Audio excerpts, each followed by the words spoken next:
Hello friends, welcome back to my channel.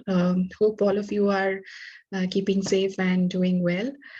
So as promised today, I'm going to talk more in detail about the research proposal part of the PhD application process. What I have done towards that end is I've created a PowerPoint presentation with certain bullet points, which would be handy for you all when you make your own research proposal. So without any further ado, I will share my presentation with you, which I've prepared only for you all. Okay, so let's start. Yeah, I think you can see my PPT.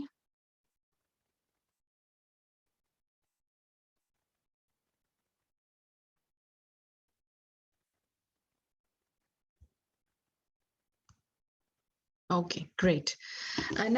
First, what we would discuss is what would be the general contents of a research proposal. So when you frame a research proposal, there has to be, certain contents that is probably mandatory, and some, if you have them, might give you an extra edge.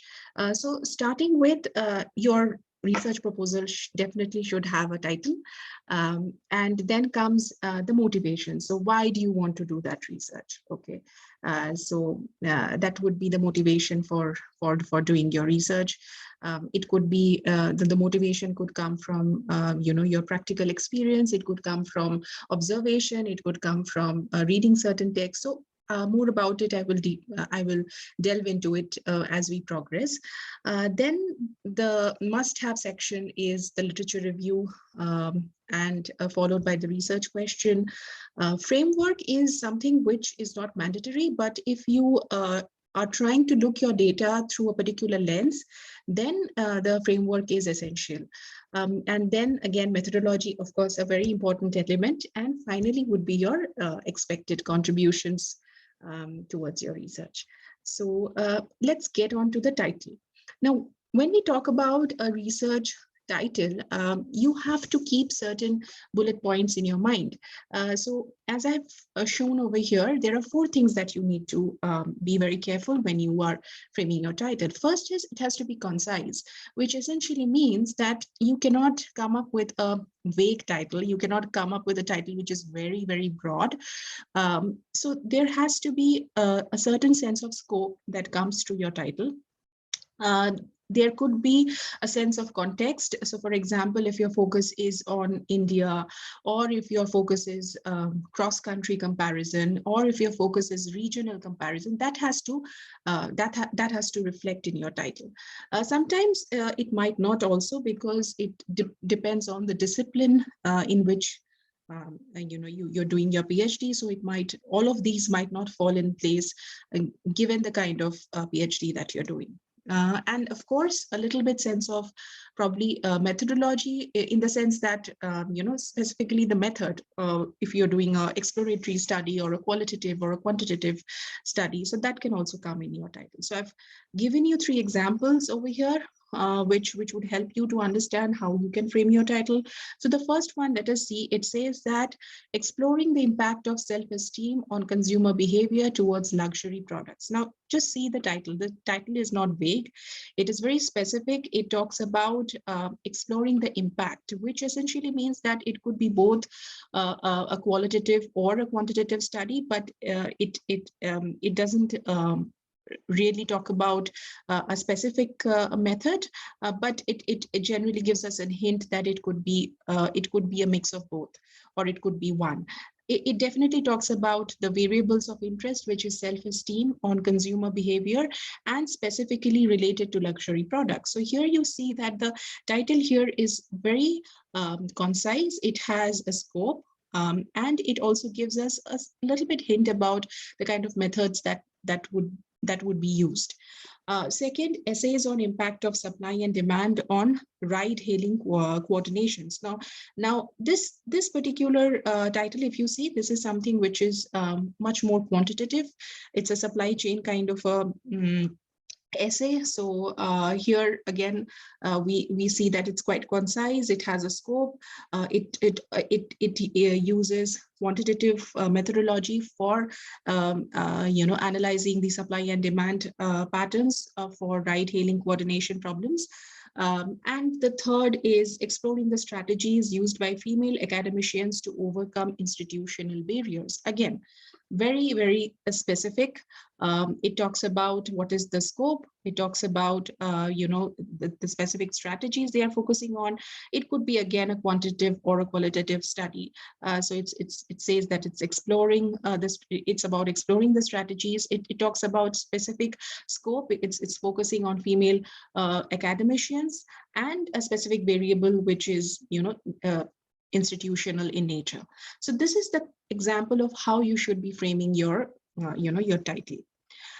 Next, of course, a very important part is motivation. Now, like I said, the motivation question would actually talk about three things. One is the why, the second is how, and the third is when.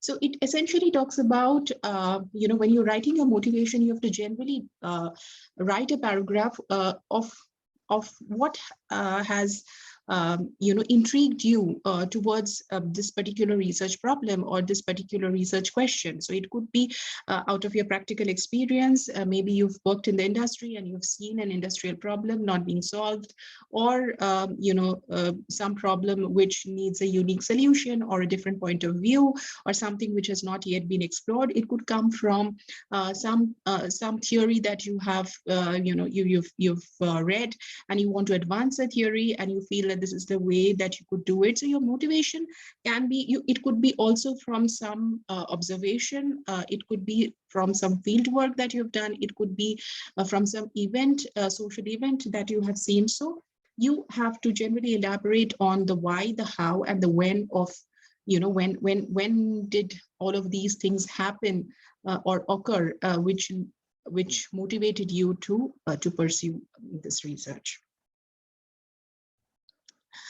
Okay, then comes your literature review, which is a very important part of your research proposal. And here I would suggest that when you're doing your literature review, you have to both review the theoretical as well as the empirical part of your research. So theoretically, or in theory, what has been the advancement so far, and if you see the same theory being applied in certain context empirically, what has been the research so far. So I think two sections would be very good if you categorize them into theoretical and empirical, empirical literature review.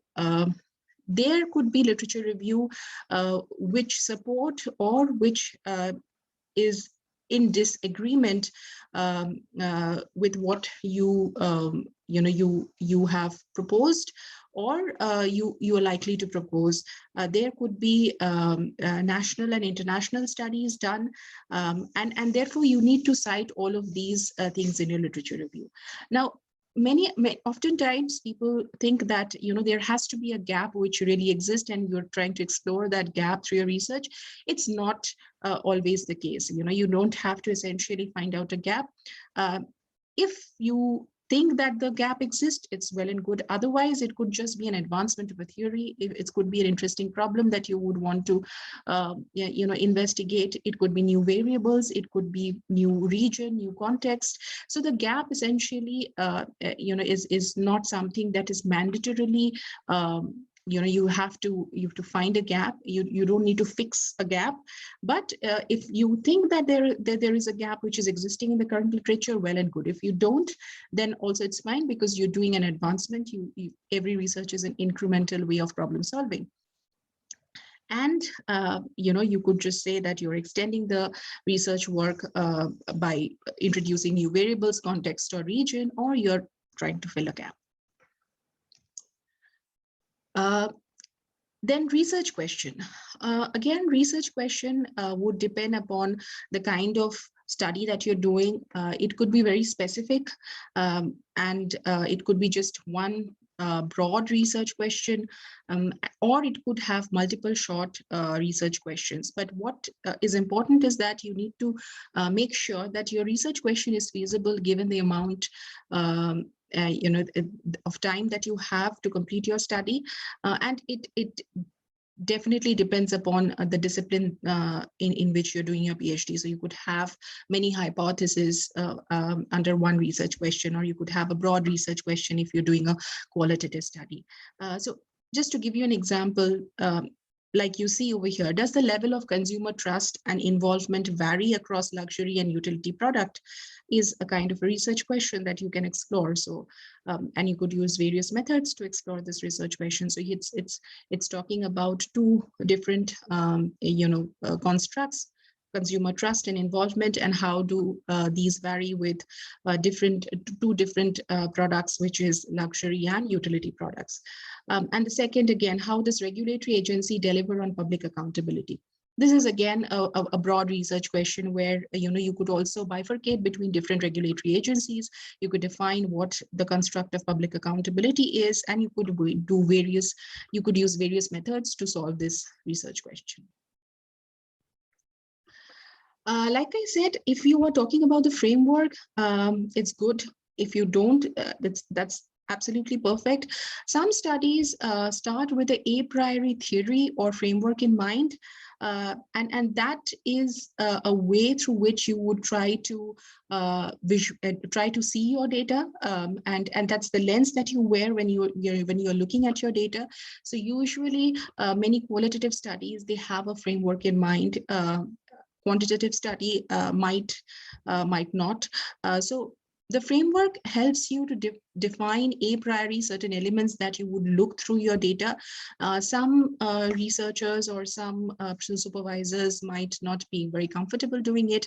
It all depends upon the philosophy of research that one belongs to. So the philosophy of research is again a broad topic, and we might make a separate YouTube video on it, and I'll tell you what the different philosophies of research are. So it generally depends upon the kind of philosophy of research that you have, which facilitates taking of a framework or otherwise.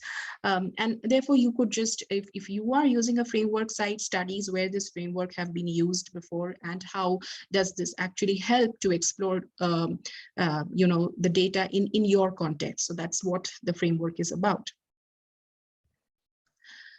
Methodology, again, I think a very important section, and oftentimes I've seen that people confuse between what is a methodology and what is a method. I think I will make definitely a YouTube video on the difference between the two, because I think that's a gray area and with a lot of confusion. But when you're specifically talking about methodology in your research proposal, you should have three things. One is the philosophy of research, that is the kind of view of reality that you have, and how do you know about it, which stream of philosophy of research do you belong to. Then you would talk about the method that you're using to explore your research question, which could be either qualitative design, or it could be a quantitative, or it could be a mixed methods design. And there are so many ways and methods. There could be, you could use grounded theory, and your methodology could be phenomenology, like I said, as a philosophy of research. So it depends upon what kind of philosophy of research and method you would want to use as seen appropriate to your discipline. And of course, then you have to talk about data collection. How would you collect your data? From where would you collect your data? Would the sources be secondary or primary? Do you have a sampling method in mind? Are you looking at interviews, or you're just looking at secondary materials like archival data, interviews, so on and so forth. So that is briefly about your methodology section. And lastly, I think you definitely should have a section on contributions, and you have to very well articulate that how is your research, sort of doing an advancement, and that advancement could be in terms of propounding a new theory, which is like, more about it later, which is very interesting, and but it's also very challenging.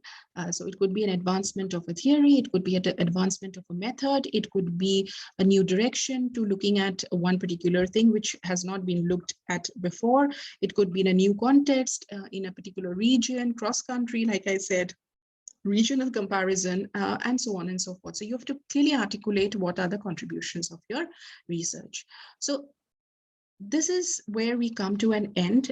So I hope that you've got some clarity in terms of how you would want to frame your research proposal. And let me know if you have any specific questions in mind, or you want me to make any specific video on any of these contents which I have shown, and I would be happy to do it.